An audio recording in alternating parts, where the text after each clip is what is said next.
大家好，我是小燕，喜欢吃香气十足又像云朵般柔软的手做面包，但家里没有机器，想到要手揉就好累哦。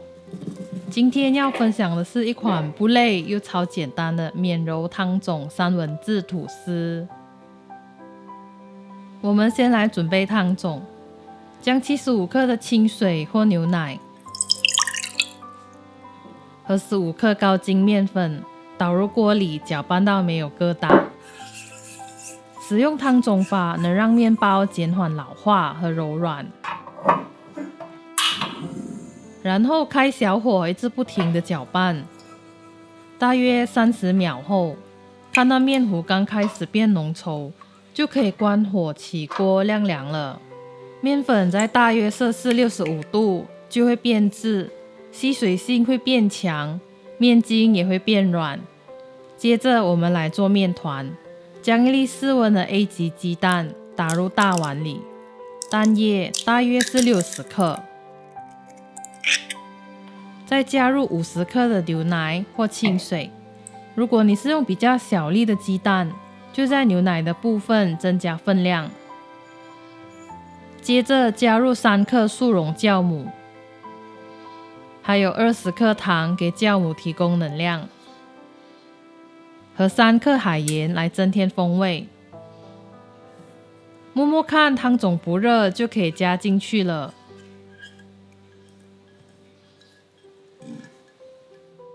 然后先将这些材料搅拌均匀。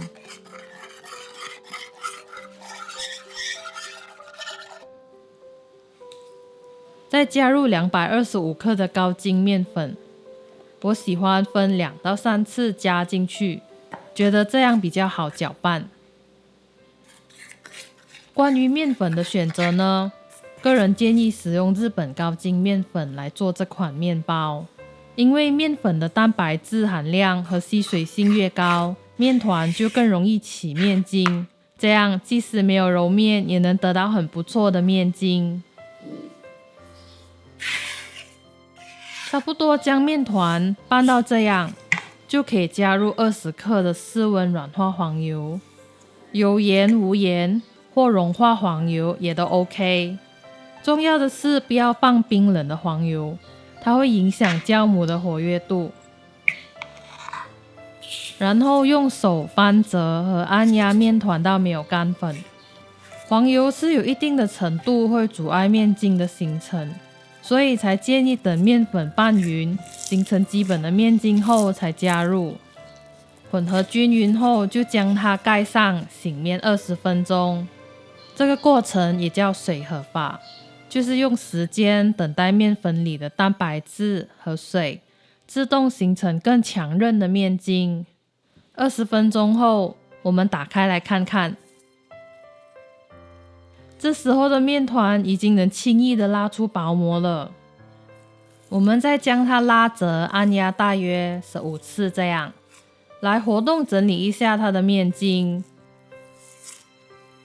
整理好后，面团的表面就会变得光滑了。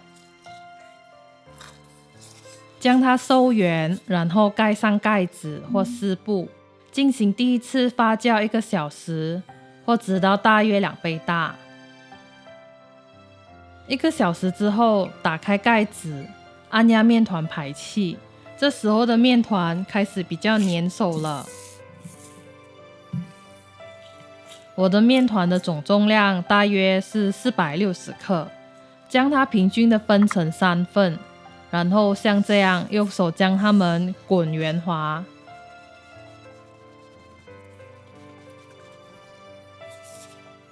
关上盖子进行中间发酵15分钟，这主要是让面筋松弛，方便我们等下整形时面团不会回弹得很厉害。15分钟之后就可以拿出来了。这时候的面团会更粘手，所以撒适量的高筋面粉在桌上和面团，会比较方便我们进行接下来的排气和整形。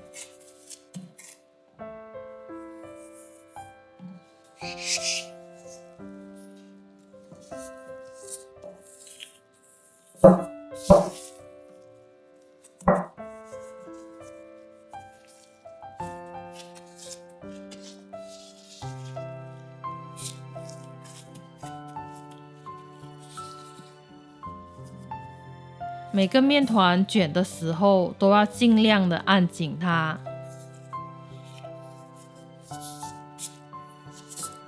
还有底部的收口处也要收紧，不然在最后发酵时可能会松开成这样。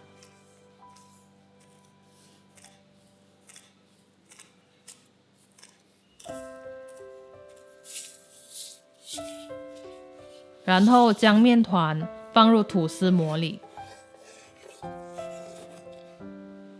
我习惯将它放入烤箱进行最后发酵，50分钟或到吐司模的9分满，才关上盖子拿出来。如果不关盖，就在这时候拿出来刷牛奶或蛋液，然后预热烤箱至摄氏190度，没盖子的就请用摄氏170度。烤箱预热好了，就再送它进去。用摄氏190度上下火烤30分钟。烘烤的温度和时间也是影响面包口感的关键，所以请依你喜欢的口感和你烤箱的脾气自行做调整哦。面包出炉后，大力的甩2下，让粘着模具周围的面包能松脱。模具底部有小洞的话，也要弄松它。